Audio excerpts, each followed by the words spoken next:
every single year. Thousands of amateur athletes do something that is just completely baffling. Oh, yeah. It's honestly wild. Right. Like they spend massive amounts of money. We're talking upward of $100,000 in some cases. Easily. Yeah. And they drop all this money on top-tier equipment. And the whole goal is, getting healthier, getting outside, enjoying life. Which is a great goal, obviously. Exactly. But then they take this incredibly expensive equipment and they use it to intentionally, repeatedly torture themselves. Yeah, it's a really strange phenomenon. It is. So imagine you finally find your absolute dream hobby.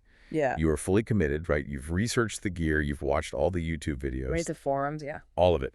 And you decide to pull the trigger on this breathtakingly sleek premium road bike. The kind that looks fast just sitting still. Exactly. Like it's a masterpiece of engineering. You've got an aerospace-grade carbon fiber frame, ultra-lightweight component. On a tunnel test. Yes, all the aerodynamic design. It looks like it's breaking the speed limit just sitting stationary in your living room. They're just like vibrating with excitement at this point. You really are.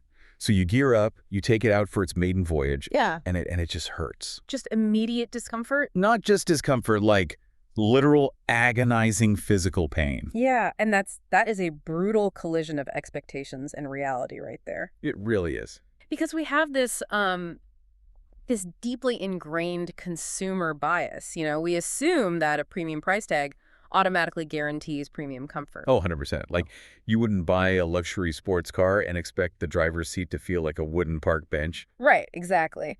But with high-end bicycles, the machine is designed for raw efficiency. It's about power transfer, not, inherent human comfort. It's just a tool for speed. Yeah, the bicycle is essentially this rigid geometric grid. It doesn't care about your feelings. It really doesn't. And it certainly does not care about your posture. Which sets up this wild psychological trap for the rider. Oh, big time. Because you think, well, I just spent a fortune on this bike, so the bike can't be wrong. It must be me, or a specific part. Right. You think, oh, it must just be the seat. So you go back to the shop, you buy a new saddle, you bolt it on, you try again. And it still hurts. It still hurts. And we're actually going to dive into a specific real-world case today of a rider who went through exactly this cycle. It's a crazy story. It really is. This person replaced their bike saddle 5 times. They spent thousands upon thousands of dollars on seats alone. Just chasing that comfort. Yeah, and their bodies still ached every single time they rode. It's this highly relatable modern dilemma, Yeah, we try to pursue this active, healthy lifestyle, but the tools we use end up literally breaking our bodies down. Exactly. So that cycle of endless purchasing without fixing the core issue. It points to a profound misunderstanding of the human machine, really. Right. Like, we expect our bodies to magically adapt to whatever rigid structure we place them on. And when they don't, they rebel. They rebel through pain signals. And our first instinct is to buy a softer cushion, rather than reevaluating the entire structural relationship between the rider and the machine. Well, today, in this deep dive, we are throwing that entire mindset completely out the window. Love it. Let's do it. We are unpacking the incredibly precise, deeply science-driven world of bike fitting. Which is essentially the highly technical art of professional riding posture adjustment. Exactly. We're going to explore the underlying biomechanics of exactly how this process can completely eliminate the physical pain of long rides. It's not just about gears and pedals. No, it goes way beyond that. Yeah. Because we're also going to examine the inspiring and honestly incredibly raw entrepreneurial journey of a young man named Yu-Chuan. He goes by Yu-Chuan, yeah. Right, Yu-Chuan. He took this highly niche passion for diagnosing and fixing cyclists' pain and turned it into a thriving, multifaceted business in southern Taiwan. Specifically, the 5AMW studio and the Sunrise Bike Station B&B down in Kaohsiung. That's the one. And I think what makes his journey so compelling is that it operates on multiple levels. Yeah, because on the surface, sure, we are looking at the mechanics of bicycles. But at its core. At its core, this deep dive is a really profound examination of how we force our unique, highly asymmetrical bodies into standardized, mass-produced molds. And the physical toll that takes on us. Exactly. And furthermore, his story, it just strips away all the glamour of startup culture. It's not a Silicon Valley fairy tale. Not at all. It is a completely unfiltered masterclass in the realities of entrepreneurship. It's about what it actually looks like to leap into a business venture when you are, well, completely and utterly unready. By all traditional metrics, yeah. Yeah.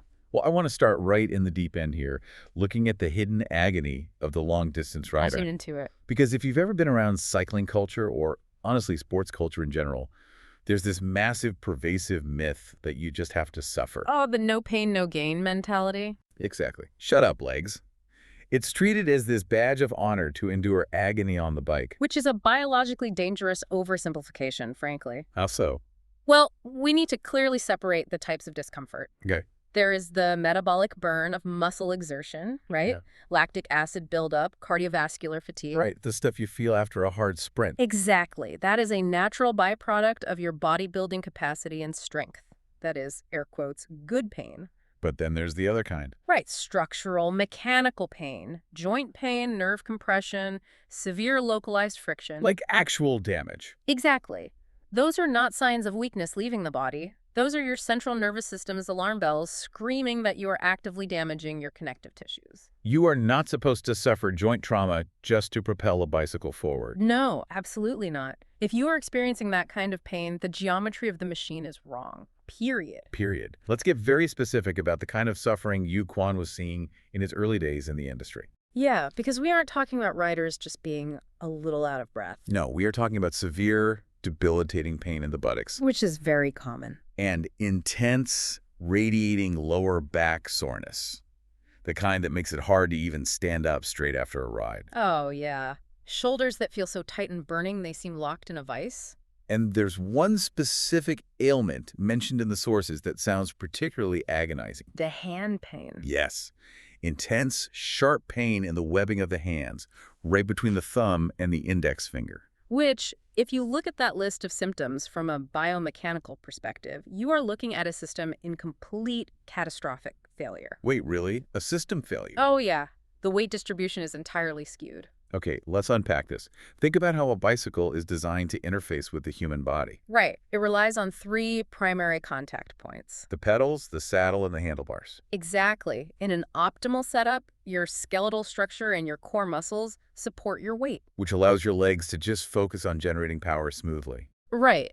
But when the geometry of the bike doesn't match the geometry of the rider, those 3 points stop being points of support. What do they become? They become focal points of trauma. Okay, break that down for me. Let's take that hand pain, for example. Sure. If my hands are hurting right there, between the thumb and index finger, my first instinct is, well, I'm just gripping the bars too tight. Or maybe I need to buy padded gloves. Right. So how does that point to a system failure? Well, padded gloves are essentially the equivalent of putting a Band-Aid on a broken arm. Oh, okay. That specific pain in the webbing of the hand usually indicates severe nerve compression. Like the median or ulnar nerve. Exactly. And it's caused by bearing way too much upper body mass on the handlebars. But why is the mass up there to begin with? That's the real question. Usually it's because the saddle is tilted too far forward, or the reach to the handlebars is just too long. Oh, so you're basically falling forward over the front wheel. Yes, your center of gravity shifts excessively forward. And because your core isn't engaged enough to hold your torso up, your arms become load-bearing pillars instead of steering mechanisms. I see. So the pain in the hand is just the final victim of a geometric failure that's actually happening all the way back at the pelvis. That makes so much sense. It's a total chain reaction. It's all connected. And this is exactly the kind of detective work Yu-Chuan was doing. To give you some context on his background, he originally moved from Taipei down to southern Taiwan for university. And he stayed there, studied sports instruction. Right. He actually holds a personal training instructor certification, a PTI. Which is key here. So key. He didn't just learn how to fix bikes with a wrench. He has a deep academic understanding of human body mechanics, muscle strength, and athletic performance.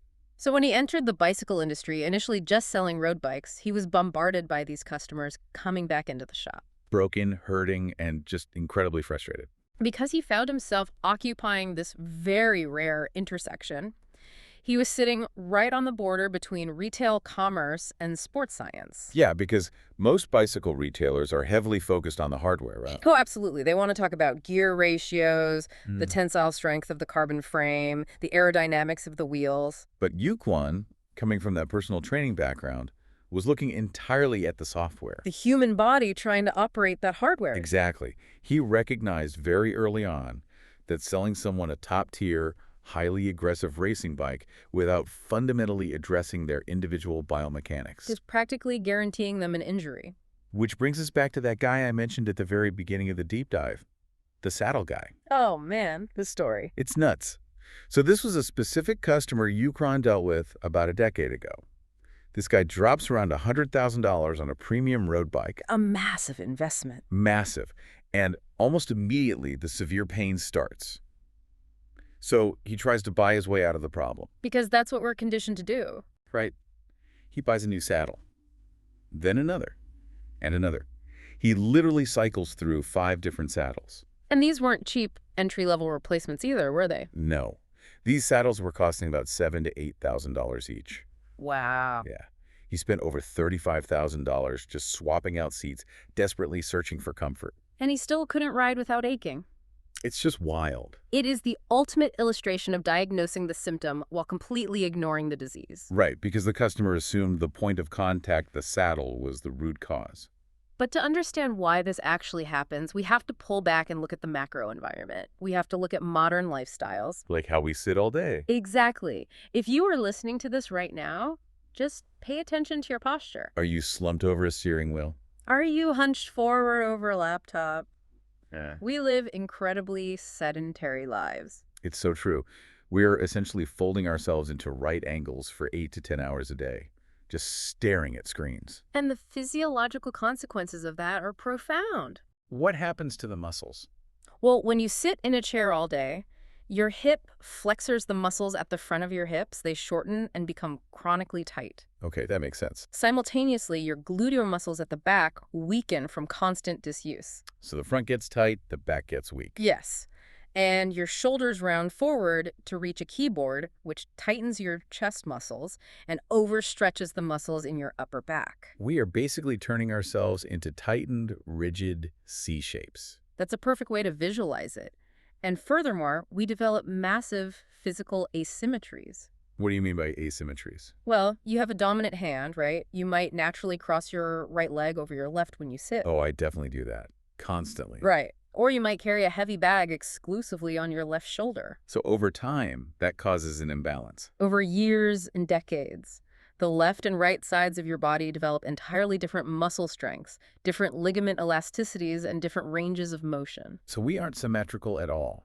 Not even close. We are twisted, asymmetrical creatures. And then we decide to take up cycling. Oh, I see where this is going. We take this twisted, tight, asymmetrical human body and we force it onto a bicycle. Yes. And a bicycle is this perfectly symmetrical, completely rigid, unforgiving diamond of metal or carbon fiber. Wow.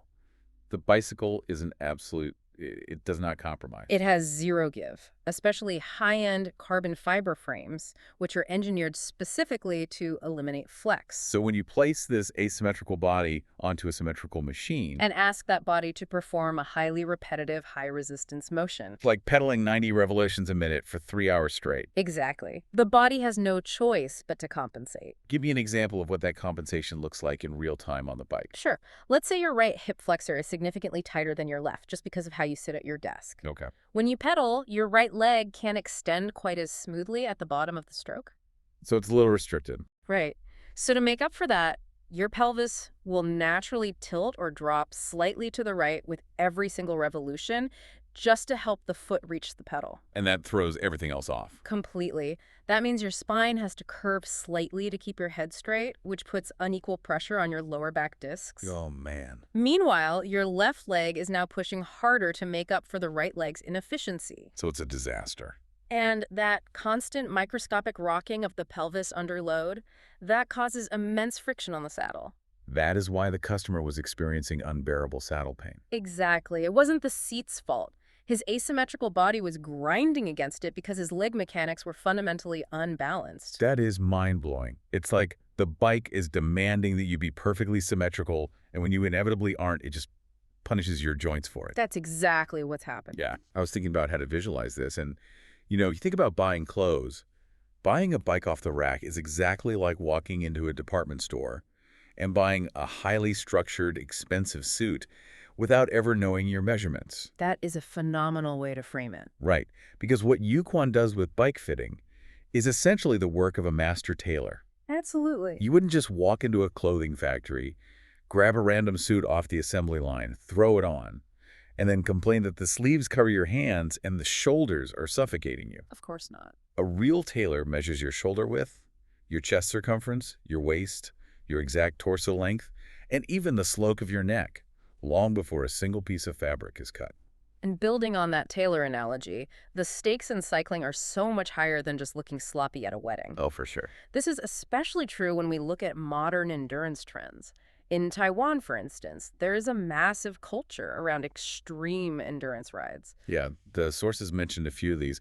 They have events like the one-day Taipei to Kaohsiung. Which involves riding the entire length of the island from north to south in a single 24-hour period. That's insane.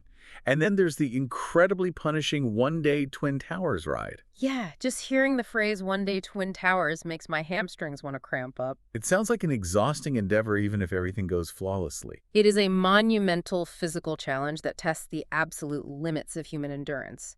Now, apply the suit analogy to that scenario. Okay. You can probably survive a 10-minute commute to the local grocery store in a poorly fitted suit. It might pull a little at the shoulders, but you won't require medical attention. Exactly. Similarly, you can ride an improperly sized bike for a 10-minute commute without severe consequences. Right. But if you try to run a marathon in a pair of dress shoes that are 2 sizes too small, You're going to systematically destroy the bones, ligaments, and tendons in your feet. undertaking a multi-hour endurance ride on a bicycle that hasn't been mapped to your precise biomechanical data is a guarantee of injury. Because of the repetition. Yes. The repetitive stress of hundreds of thousands of pedal strokes will amplify every tiny millimeter of misalignment until a tendon inflames, a muscle tears, or a joint just breaks down. So we have clearly established the battlefield here. On one side, we have the human body, which is a chaotic, asymmetrical, desk-bound mess. A very fragile mess. And on the other side, we have the bicycle, an unyielding, symmetrical geometric grid. So how exactly does a professional like Yu-Chuan broker peace between these two? That's where the science comes in. And honestly, what I find even more fascinating, when he does offer the cure, why do people actively resist it? Oh, the psychological aspect is fascinating. But let's start with the actual science of the perfect fit and how Yu-Chuan has completely revolutionized this process at his 5AMW studio. Okay. His methodology requires fundamentally flipping the traditional consumer script. Because the standard model is, Yeah. you buy the bike you think looks cool, Yeah. and then you try to adjust the seat and handlebars to make it fit your body. Right, and Yu-Chuan recognized that this is entirely backward. Wait, why is it backward? If I have a bike, can't a professional just wrench on it until it fits me? Not necessarily, because if you buy the bike first, you are immediately locked into immutable geometric constraints. What kind of constraints? Well, every bicycle frame has a specific stack and reach. What are those? Basically, they are the X and Y coordinate dictating how tall the frame is and how long it is. Got it. If you buy a frame where the reach is fundamentally too long for your torso, no amount of adjusting the seat or swapping the handlebars will ever make it truly optimal. It's just inherently the wrong shape for you. Yes. Yu-Chuan's process sidesteps this entirely. He doesn't start with a bicycle. He starts with a highly specialized dynamic simulator before the rider ever swipes their credit card for a bike. So it's basically a stationary rig that can morph into any shape. Precisely. It is a fully adjustable, robotic-feeling rig that allows Yu-Chuan to manipulate every single millimeter of the riding geometry in real time while the rider is actively pedaling. Wow, so he can just tweak it on the fly. Exactly. He isn't constrained by a pre-purchased frame size, a specific brand's geometry, or aesthetic choices. He can isolate the variables and find the absolute optimal biomechanical position for that specific rider's unique muscular skeletal system. And the variables he is adjusting are so much more complex than what the average person realizes. No idea. I'll admit, my understanding of adjusting a bike was purely, how long are my legs? Okay, put the seat that high so my feet touch the pedals. Done. Right, that's what most people think. But that is completely horribly wrong, isn't it? It is a dangerous oversimplification that leads directly to knee injuries. Simply measuring your inseam or overall leg bone length is just one tiny, almost insignificant piece of the puzzle. So what actually dictates seat height? Seat height is actually dictated by a highly complex interplay of dynamic factors. First, you have to account for muscle elasticity. Like how flexible you are. Exactly. How far can the rider's hamstring comfortably stretch at the absolute bottom of the pedal stroke under load? Then you have to measure joint flexibility. But crucially, you have to look at the internal skeletal ratios. The skeletal ratio. Specifically the ratio between the upper leg, the femur, and the lower leg, the tibia. Hold on. Why does the ratio between the thigh bone and the shin bone matter if the total leg length is the exact same? Because of lever mechanics. Okay, walk me through that.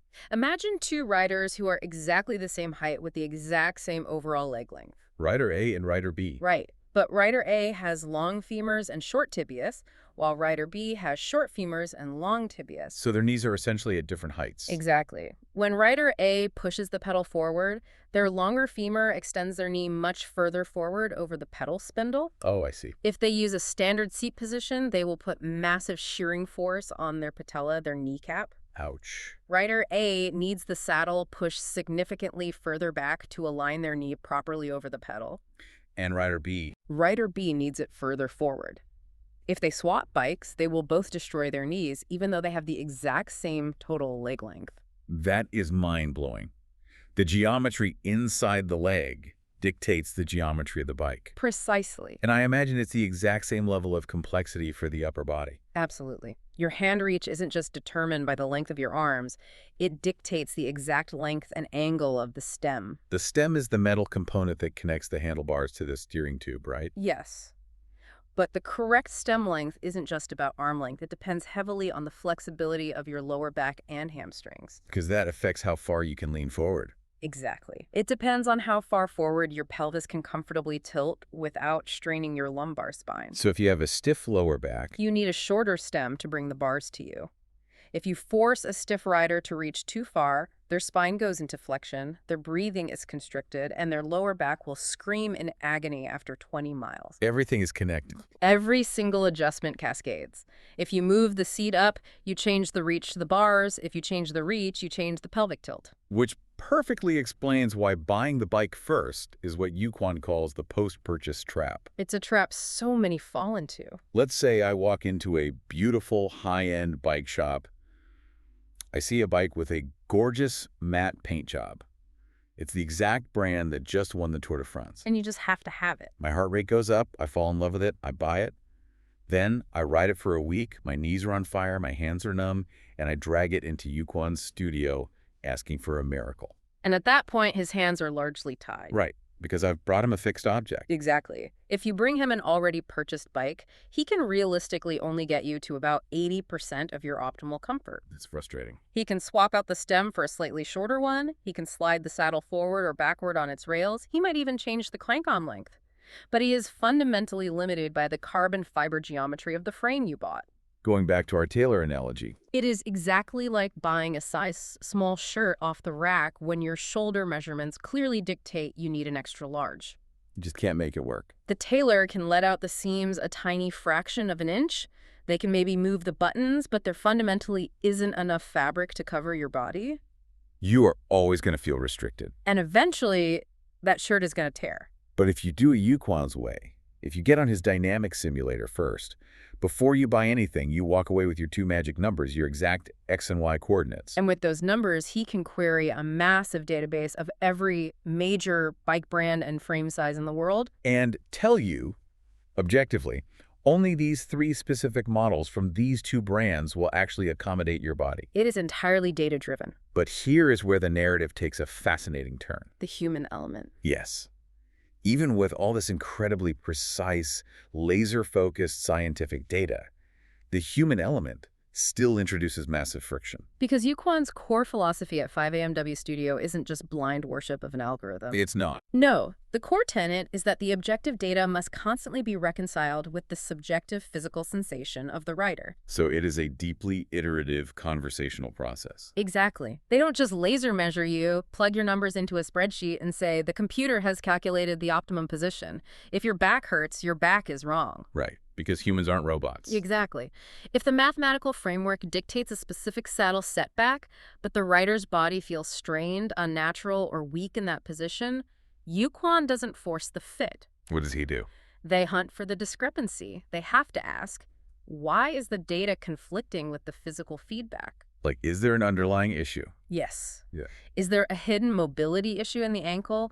Is there a past injury, say, a torn meniscus from 10 years ago that the body is subconsciously compensating for? It requires a constant nuanced dialogue between the objective measurements of the machine and the subjective human experience. It really does. But sometimes that subjective human experience is heavily clouded by ego. Oh, this is the best part. There is an unbelievable anecdote from the sources about a former competitive racer that perfectly captures how hard it is for humans to accept data that challenges their identity. Set the scene for this guy. So this is a classic case study in athletic stubbornness.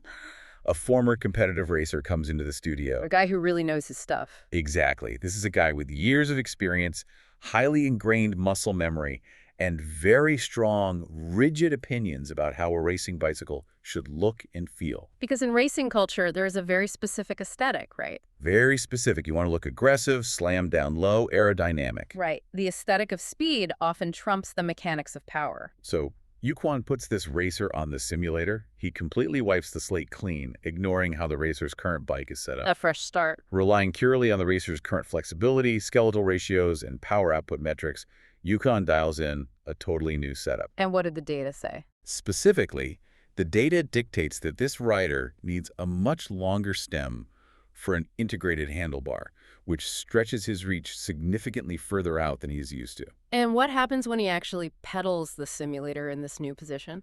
The immediate physical result is undeniable. The racer is on the simulator, and he feels incredible. The power transfer is there. Effortless power transfer from his hips to his pedals.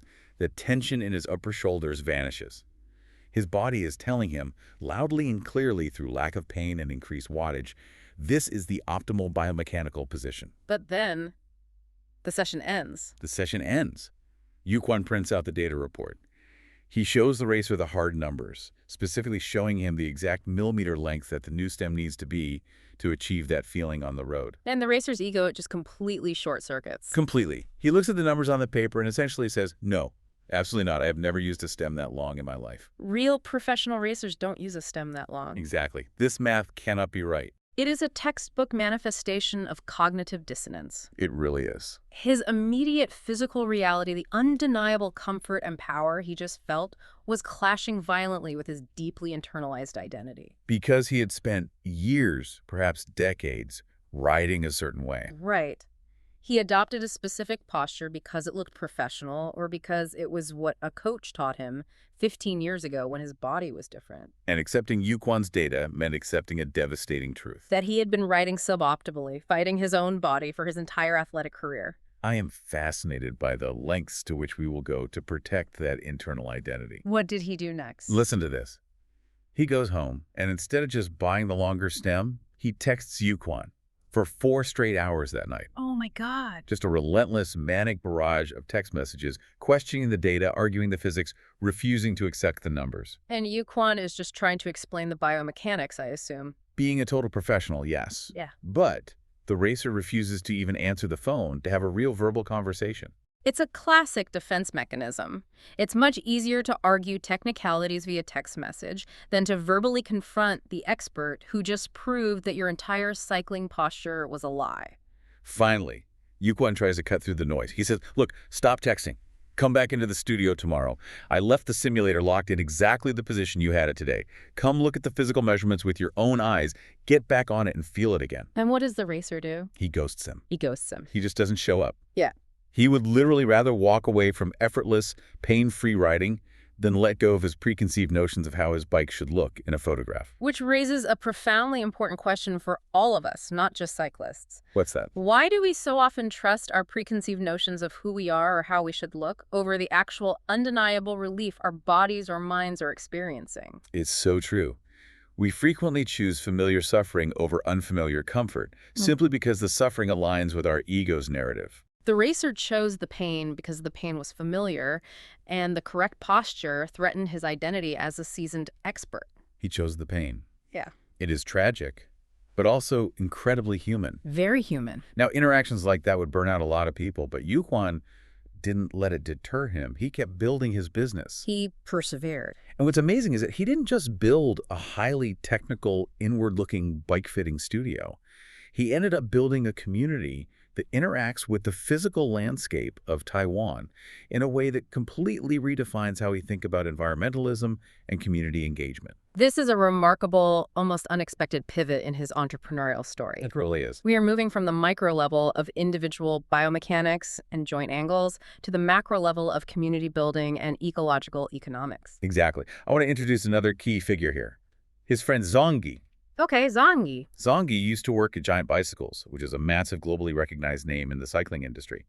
But Zongyi left the corporate side and now lives down in Hengchun. For those unfamiliar, Hengchun is this incredibly beautiful, rugged area in the extreme southern tip of Taiwan. Right. And for the past decade, Zongyi has been quietly, passionately, almost obsessively building and maintaining mountain bike trails deep in the forests down there. It's important to distinguish mountain biking from the road cycling we've been discussing, by the way. How so? Well, road cycling is about sustained power over smooth tarmac.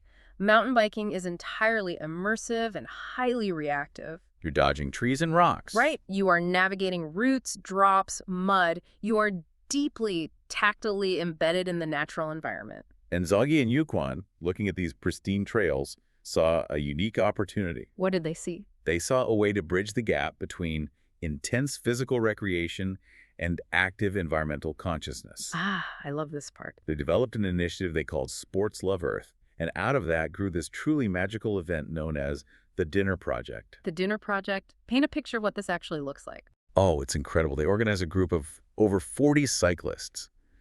And what's great is these aren't just hardcore elite athletes, it's a completely mixed demographic. People of all ages. All ages, older folks, younger amateur riders. Yeah. They spend the entire afternoon riding these beautifully maintained, challenging dirt trails through the dense Hengchun forests. So they are working hard, sweating, actively engaging with the topography. Right, they're developing an intimate physical relationship with the forest. They aren't just looking at nature through a car window, they are navigating it. And then, as the late afternoon turns into evening and the sun begins to set, they emerge from the dense tree line and arrive at this stunning, curated location. where is it? It's a wooden platform overlooking a serene, mirror-like lake in the Hengchun wilderness. And right there, set up in the middle of nowhere, is a massive, beautiful, incredibly long dining table. Wow. It creates this striking juxtaposition.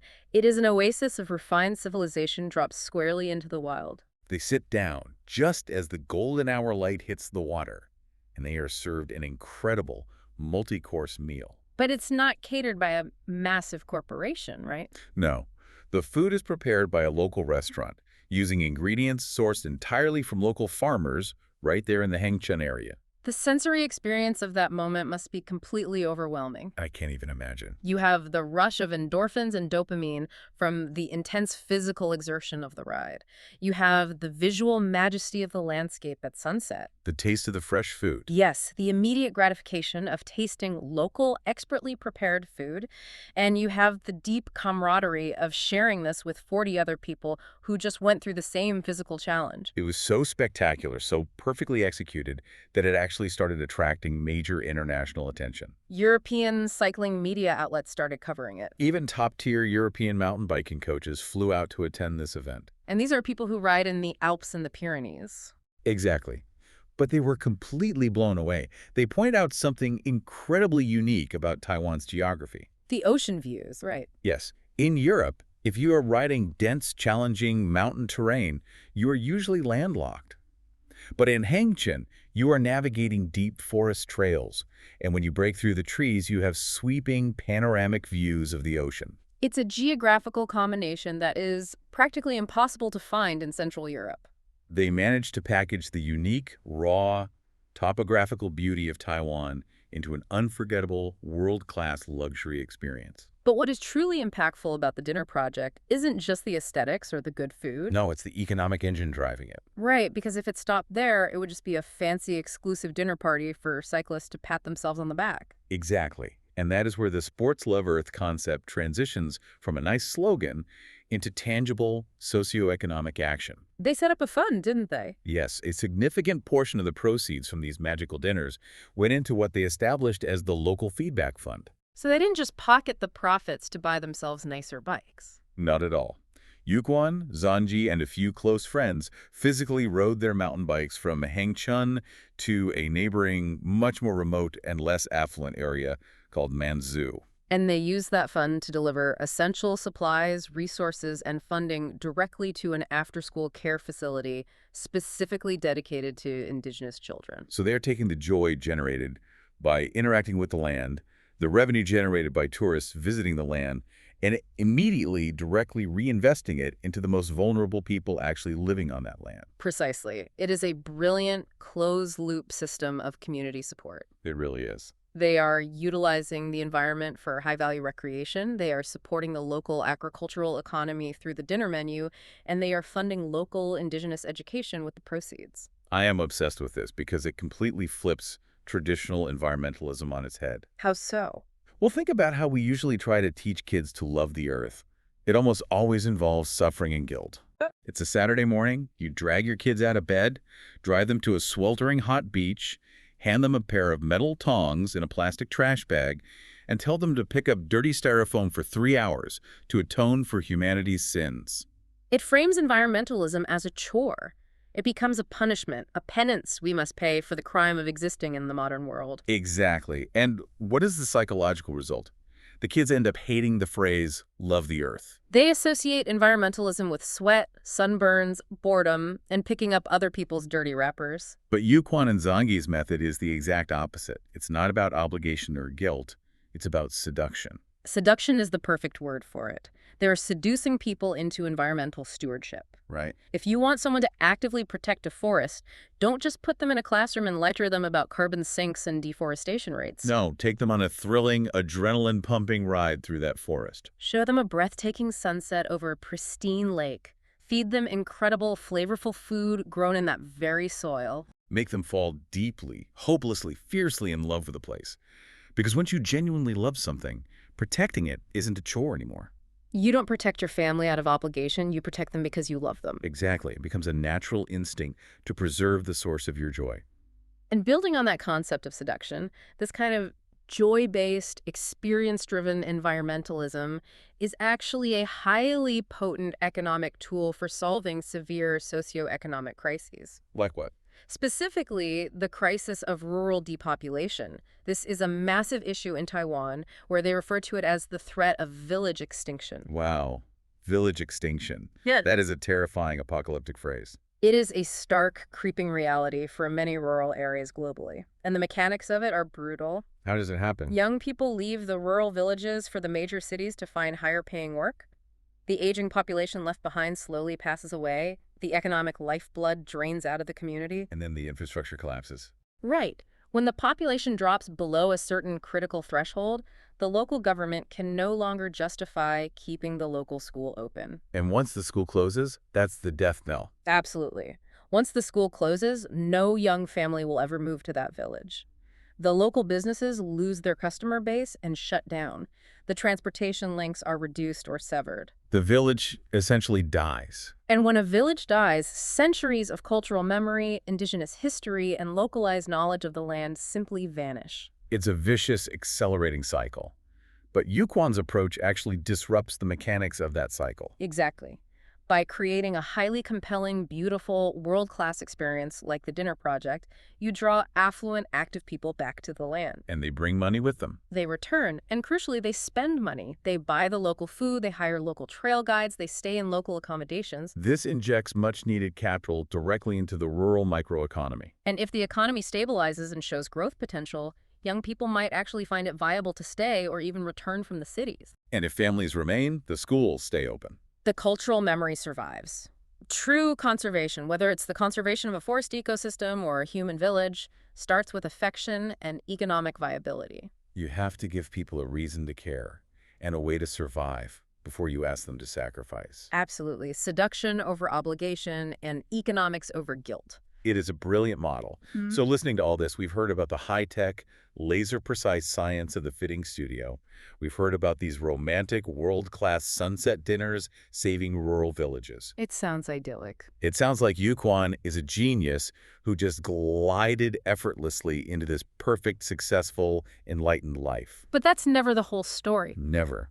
How did this young man actually build all of this from scratch? Because let me tell you, when you dig into the timeline, it was absolutely not a smooth ride. The polished final product that we see today entirely obscures the brutal, terrifying reality of the process. It always does. Yu-Chuan's journey is a crucible.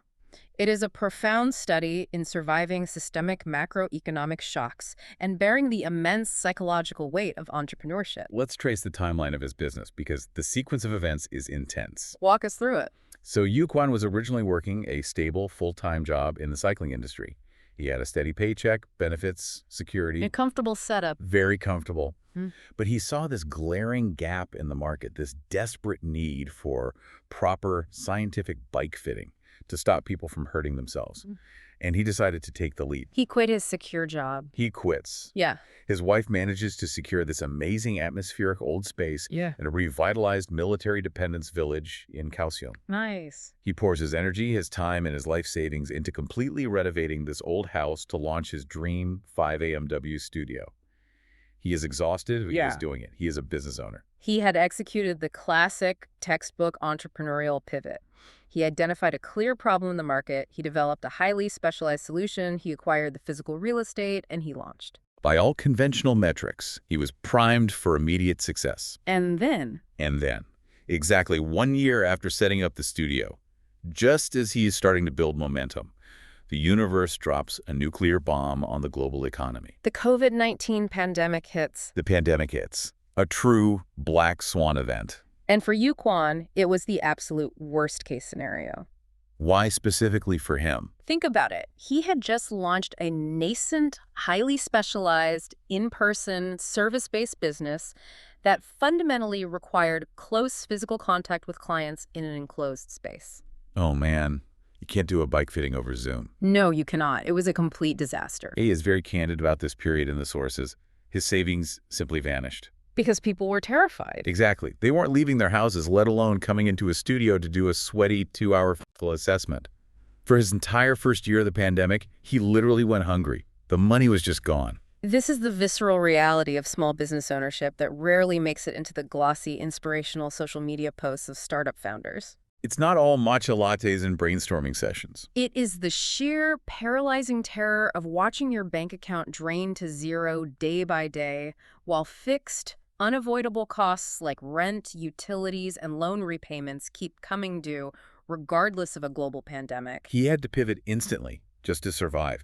He couldn't legally or safely do bike fittings, so he scrambled and started a completely separate brand agency company on the side. Just hustling. He spent his days driving around in his car, endlessly cold pitching cycling products to over 100 different bicycle store owners across the region, just trying to scrape together enough meager commissions to keep the lights on in his empty studio. It was an act of pure, unadulterated desperation, but it also demonstrated immense resilience. Oh, incredible resilience. He was forced out of his comfort zone, his highly specialized, high-tech academic studio environment, and thrown into the grueling, exhausting, ego-crushing work of door-to-door B2B sales during an economic crisis. But he survived it. He ground it out door by door. And fast forward to last year, the pandemic restrictions lift, and he finally gets the opportunity to expand. The turnaround. He acquired a massive new space within the same military village to combine his fitting studio with the Sunrise Bike Station B&B. He essentially created a cycling hub. Exactly. It can host 8 to 10 people in this really cool, nostalgic, communal sleeping arrangement. It's become a destination where groups come to stay, share Ironman triathlon training experiences, where major cycling brands host product launch events. And where he can finally do his fitting work in a massive, stable environment. Yes, he successfully evolved from a singular service provider into a true community anchor. But getting to that point required navigating one of the most dangerous, insidious psychological traps in business. Which is? Yu-Chuan was wrestling heavily with the sunk cost fallacy. Oh, this is a fascinating concept. Break down how the sunk cost fallacy applies to his situation during COVID. Well, in behavioral economics, the sunk cost fallacy is our irrational tendency to follow through on an endeavor simply because we have already invested massive amounts of time, effort, or money into it. Regardless of whether it still makes sense. Exactly. Regardless of whether the current costs clearly outweigh the future benefits. Yu-Chuan openly admits that he wanted to quit multiple times. I don't blame him. During the absolute darkest days of the pandemic, when he was starving, broke, and exhausted from cold pitching, quitting, and getting a regular job, was the logical, rational, financially sound choice. He uses this great, very evocative Taiwanese phrase to describe that feeling. The head is already washed. I love that phrase. It basically means you're already in the barber's chair, the shampoo's fully lathered in your hair, you can't just stand up and walk out now. Yeah. You are committed. You have to finish the process, even if you hate it. It perfectly encapsulates the feeling of being trapped by your own momentum. Yeah, it really does. But for Yu-Chuan, it wasn't just about the financial capital he had sunk into the studio renovations. What kept him going was something far more powerful. What was it? Social capital and community obligation. He had spent a brutal year driving to over 100 store owners, looking them in the eye, shaking their hands, and convincing them to trust him and his new brand agency. Wow, yeah. If he quit, if he shut down his company just because it was too hard and he was hungry, he felt he would be deeply betraying the trust of every single one of those shop owners who took a chance on him. He literally asked himself, how can I ever look them in the eye later? I'm still going to be working in the cycling industry in Taiwan. They trusted me when I had nothing. His profound sense of responsibility to the community he had painstakingly built became the psychological anchor that prevented him from quitting. Even when quitting would have saved him so much personal suffering. Exactly. It highlights a crucial, often overlooked element of successful entrepreneurship. It isn't just about having a brilliant idea, right? Or a disruptive technology, or a solid 5-year financial projection. It is about intentionally building a web of relationships, promises, and social obligations that make failure socially unacceptable to you. Your community essentially becomes your ultimate accountability mechanism. You survive because you refuse to let them down. So synthesizing all of this, from the biomechanics to the pandemic survival, what is the ultimate takeaway? When Yu-Chuan is asked for his core advice for young, aspiring entrepreneurs, his answer completely flies in the face of everything you learn in a polished MBA program. He doesn't say, write a 50-page business plan or secure 3 years of runway funding before you launch. No, his advice is forged in the fire of near bankruptcy. It is raw, pragmatic, and heavily battle-tested. Highlight number 1, and I want to push back on this a bit. He says, opportunity is left for those who are not ready. It sounds incredibly counterintuitive, almost reckless. Because our entire educational and professional system trains us to prepare, to plan contingencies, to anticipate every variable before making a move. Right, isn't that just survivorship bias? For every Yu-Chuan who jumped without a parachute and survived because a mattress magically appeared, aren't there 100 small businesses that go bankrupt and ruin people's lives because they launched without enough capital? Why should anyone take the advice to jump when they aren't ready? It is a valid critique, but we have to understand the specific type of unready he is advocating for. He isn't advocating for foolishness or lack of skill. He had his PTI certification and deep industry knowledge. So what is he arguing against? He is arguing against the paralysis of perfectionism. If you wait until you have all the infinite resources, the perfect macroeconomic conditions, the flawless location, and absolutely zero risk, you will never, ever start. Or, by the time you finally feel ready, the market window will have closed. And the opportunity will have been seized by someone bolder. He argues that you must enter the arena unready and trust that the friction of the process will forge the resources you need along the way. And he experienced this exact phenomenon firsthand. When the pandemic finally lifted and he got the sudden opportunity to take over the massive new Sunrise B&B space, the required renovation costs were astronomical. Everything had to be paid in cash up front. He did not have the money. He was, financially speaking, entirely unready. But because he was already in the arena, because he had built that social capital, and because he was actively publicly moving forward, despite the fear. Two angel investors, people who had watched his struggle and believed in his vision, appeared at the absolute last second and injected the necessary capital. If he had waited safely in his old job until he had the cash in hand to sign a lease, he never would have gotten the building. The investors only showed up because he was already in motion. Which leads directly to his second piece of core advice, which is just brutally honest, unvarnished truth. You will face intense pain and frustration. There is no avoiding it. There is no life hack to bypass the suffering. Entrepreneurship is rarely a glamorous series of strategic epiphanies in a boardroom. It is, exactly as Yu-Chuan describes, a relentless daily series of agonizing, granular problems that demand immediate, exhausting solutions. And he says you just have to grit your teeth, hold on with everything you have, and deeply, fundamentally trust that if you stay in the fight long enough, the problems will eventually be solved. You just cannot let go of the rope. It is the extreme psychological endurance required to survive those unready phases. You launch before you are fully prepared, you immediately encounter inevitable, agonizing friction and chaos.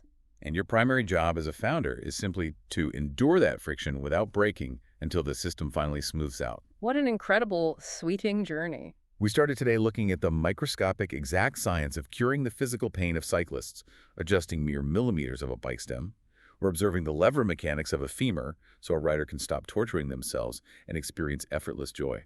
Then we zoomed out to the macro level, looking at how beautiful, local food-filled sunset rides in the Hengchun mountains can actually cure the massive macroeconomic pain of rural depopulation by seducing people into loving the land.